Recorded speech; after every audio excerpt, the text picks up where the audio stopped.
Even though there are many elements that enhance the scare factor in a horror film, including the atmosphere, lighting, music, and the direction, it's these bone-chilling performances that made the biggest difference. Though these actors were expected to push themselves to their limit for these intense roles, each of them delivered a performance far more unsettling than anyone could have imagined. I'm Sean Ferry for What Culture Horror, and here are 10 unexpectedly intense performances in horror movies. Number 10. Mia Goth, Pearl. In Ty West's X prequel, Mia Goth portrays Pearl Douglas, a frustrated farmer who aspires for stardom, and when she learns of a local audition for a touring dance troupe, Pearl will stop at nothing to fulfill her dream. Though Mia Goth was superb in X, what she does here is something else entirely.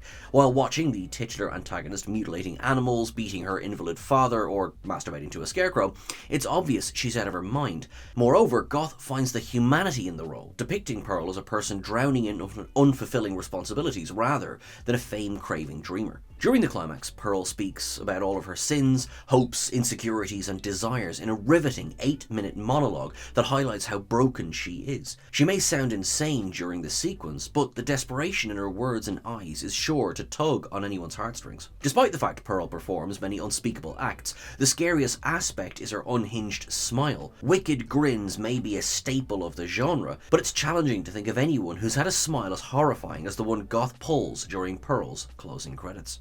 Number 9. Nicolas Cage, Longlegs.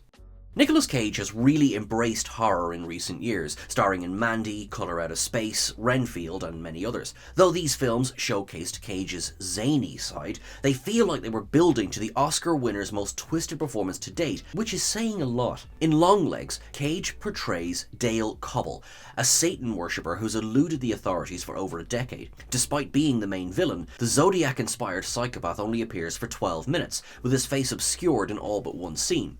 And yet, Cage is the most memorable thing in the entire movie. Nick plays Cobble, with an otherworldly demeanour, merrily singing, talking in riddles, and shrieking like a bat. Although his dialogue sounds like gobbledygook, Cage speaks with uncompromising conviction, highlighting that Cobble is a highly intelligent man and everything he says has a deeper meaning. Even when he's not speaking and his face is obscured, the actor uses subtle body language to highlight his character's depraved intent. Though Dale Cobble could have been depicted as a wacky caricature, especially with Cage's track record, let's be honest, Longlegs' big bad is among the most unnerving horror villains seen in recent years. Number 8. Brad Dourif, Exorcist III, Legion. Linda Blair's haunting performance in The Exorcist is so iconic it seemed impossible for anyone else in the franchise to compete with her. However, Brad Dourif comes close. Throughout Exorcist III, Lieutenant Candyman, played by George C. Scott, interrogates a nameless patient, played by Dourif, who claims to be the deceased Gemini killer. During the investigation, Candyman learns the patient is telling the truth about his identity and cheated death by transferring his soul into Father Karras, who supposedly died during the events in The Exorcist's climax. Due to his slender frame, Patient X doesn't look physically threatening, but once he starts ranting, it's not hard to buy that this inmate could kill anyone with his bare hands. Although his voice is modulated to sound more demonic, Patient X is just as intimidating while speaking normally, and with his diatribe usually directed toward the camera, that makes it far more uncomfortable to listen to. During these moments, Dourif showcases an astounding ability to maintain the same facial expression whether he's perfectly calm or screaming at the top of his lungs. Even when Dourif speaks in a subdued tone, he has tears in his eyes and veins bulging across his temples, indicating his character is always a moment away from snapping. Number 7. James McAvoy, Split. M. Night Shyamalan's pseudo-sequel to Unbreakable centres around Casey Cook, played by Anya Taylor-Joy, a young woman abducted by a mentally ill man named Kevin Wendell Crumb, played by James McAvoy. Kevin harbours 24 personalities, including the manipulative Patricia, the OCD-riddled Dennis, the childlike Hedwig, and a super-powered entity called the Beast. In the hands of a lesser actor, Kevin Wendell Crumb could have come across as hammy and unintentionally hilarious, which is standard for a Shyamalan flick. However, McAvoy absolutely kills it in the role. Even though several alter egos are larger than life and only appear briefly, the Scottish star makes each of them feel fully fleshed out. During the climax, Crumb unlocks his beast persona, endowing him with inhuman strength and the ability to climb walls. This narrative shift could have been jarring since the grounded drama suddenly becomes a comic book fantasy in the 11th hour, but this moment works thanks to how sincere James McAvoy comes across while portraying the outlandish character. His ferocity during the third act is so convincing, you actually believe this guy could bend metal and shuffle off bullets. Not only is this McAvoy at his best, it's probably the most mesmerizing performance in any of Shyamalan's work. Number 6. Emily Blunt, A Quiet Place. A Quiet Place is set in a post-apocalyptic world ravaged by aliens with hypersensitive hearing, with the story revolving around the Abbott family, Lee, his pregnant wife Evelyn, and their children Regan and Marcus, as they're forced to live in silence. The cast had a tough job here since they had to invoke fear, anger, joy, sadness, and love without uttering a single word. Although the actors are fantastic, the clear standout is Emily Blunt, who portrays Evelyn. The Devil Wears Prada star is remarkable throughout, showcasing multiple facets of her complex character throughout her body language and facial expressions. However, Blunt's defining moment is the childbirth sequence. While going into labour, Evelyn steps on an upright nail, alerting one of the monsters to her presence. Even though the baby is coming any minute, the Abbott family matriarch is forced to remain completely still and silent while the creature hunts for her. After dragging herself into the bathtub, the baby breaches, causing Evelyn to endure unimaginable pain. As the child is born, Evelyn cannot hold it in any longer, letting out an agonising scream. The fact that Emily Blunt was able to flawlessly elicit such a wide range of emotions without speaking during this heart-thumping sequence is a testimony to her talent. Number 5. Tony Todd, Candyman. When it comes to slashers, the villain is often portrayed as the embodiment of evil or a sociopath motivated by injustice. However, the antagonist of Candyman, Daniel Robitaille, played by the late great Tony Todd, is a different kettle of fish. Daniel was a black man who was lynched by a racist mob after he impregnated a white woman. Still, Robitaille's spirit refused to die, manifesting into an eerie being any time somebody utters the word Candyman 5 times while looking into a mirror. The Daniel Robitaille character could be depicted as a sympathetic villain since he suffered an unjustified and unbearable death. However, Daniel doesn't care about justice or vengeance. Instead, he's driven to shed blood solely to perpetuate his legacy. As a result, the hook-wielding ghost could come across as a one-dimensional baddie. Instead, it's impossible not to be enraptured by Tony Todd's alluring performance. Thanks to the late actor's seductive voice, natural charisma, and soul-stirring stare, the insidious spectre is enchanting, even when he's performing a massacre and ordering people to be my victim. Though Robitaille could have been depicted as a generic bogeyman, Tony Todd turned him into one of the most iconic horror villains ever. Number 4. Choi Min-sik, I Saw the Devil. In I Saw the Devil, government worker Kim, played by Lee Byung-hun, takes matters into his own hands with locating a serial killer called Jang, Choi Min-sik, after he butchers the agent's fiancée. As Oldboy proves, Min-sik has a knack for portraying deplorable characters in a sympathetic light.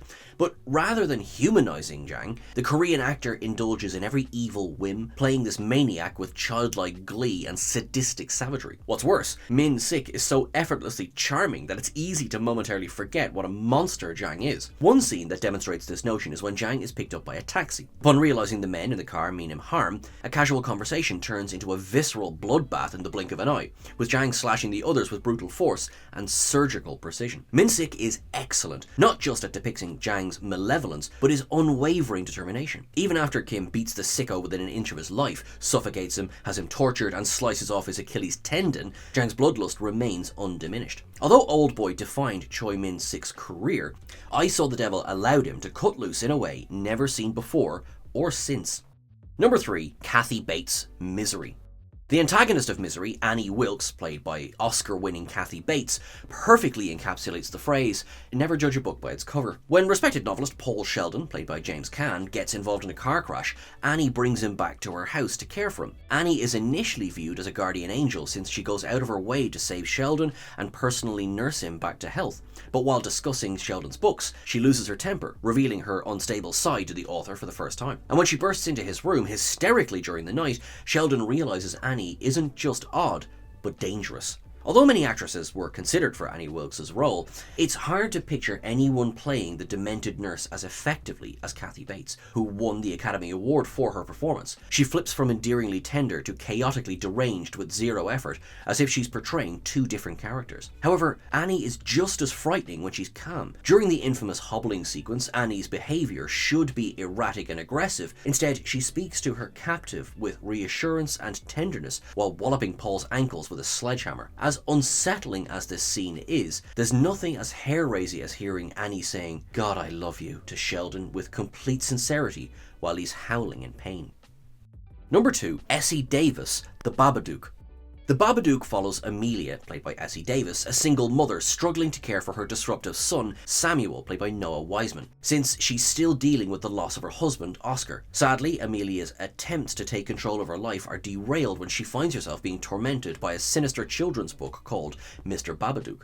Essie Davis had her work cut out for her since she needs to portray a sympathetic and relatable protagonist who repeatedly and maliciously berates her troubled child. However, the Aussie actress pulls it off, showing that Amelia will do everything to protect Samuel, even while dealing with depression, fatigue, and crippling grief. The premise may sound silly at first, but the scenes of Amelia reading Mr. Babadook are genuinely disturbing, thanks to Davis's towering performance. Although the imagery is frightful, it's the way Davis conveys true terror while turning the pages that sells how dangerous this mysterious storybook is. The fact that Essie Davis is able to convey the character's boundless dread in the book burning scene without saying anything highlights how gifted she is. Number 1, Isabella Adjani, Possession. Andrew Zolansky's Possession is sure to leave a lasting impression on anyone, even if they can't make heads or tails of it. In this psychological drama, secret agent Mark, played by Sam Neill, hires an investigator to keep tabs on his wife, Anna, played by Isabella Adjani, after she inexplicably demands for a divorce. Over time, Mark realizes the truth behind Anna's behavior is more disturbing than he could have ever imagined. As is common practice in Zolansky's work, the ensemble regularly deliver their lines in a surreal and exaggerated manner. With that said, Isabella Adjani is on another level, caught in a permanent state of delirium and frantic energy due to her over-the-top mannerisms and delivery. Her performance could come across as fake.